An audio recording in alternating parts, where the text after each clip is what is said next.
నిజంగా ఇవాళ సమాజానికి అవసరమైనటువంటి ప్రశ్న వేసామమ్మా. ఈ బొట్టు అనేటటువంటిది మనం ఈ పాల భాగంలో పెట్టుకుంటాం. ఎప్పుడూ తొందరపడి కనుబొమ్మల రెండిటి మధ్యలో బొట్టు పెట్టకూడదు.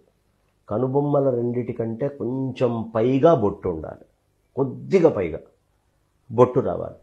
ఏమిటంటే అక్కడ బొట్టు పెడితే వచ్చే ఫలితం అంటే మనకి ఇడ, పింగళ, సుషుమ్న అనే 3 నాడులు ఇక్కడ కలుస్తాయి. వాటిల్నే గంగా, యమున, సరస్వతి అని కూడా అంటారు. ఈ ప్రదేశాన్ని త్రివేణి సంగమము అంటారు. త్రివేణి సంగమము అంటారు.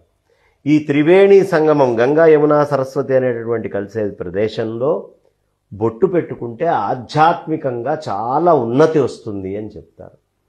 ఆ తర్వాత మనం సాధారణంగా ఎప్పుడైనా కాస్త మెంటల్ హాస్పిటల్స్లో అక్కడికి వెళ్ళినప్పుడు వాళ్ళు ఇక్కడ కరెంటు అనేటటువంటిది ఇస్తారు.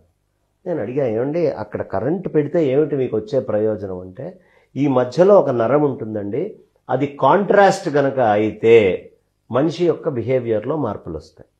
అది ఎక్స్పాండ్ గనక అయితే మనిషి యొక్క బిహేవియర్లో మార్పులు వస్తాయి. అప్పుడు ఒక క్షణం నేను ఆలోచిస్తే నా బుద్ధికి తోచింది ఏమిటయ్యా అంటే, ఎప్పుడైనా ఎర్రటి రంగులో ఇక్కడ బొట్టు పెట్టుకుంటాం.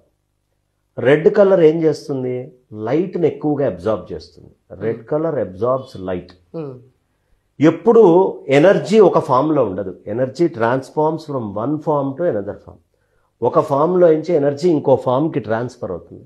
లైట్ ఎనర్జీ హీట్ ఎనర్జీ కింద మారుతుంది అక్కడ పెట్టుకున్నప్పుడు.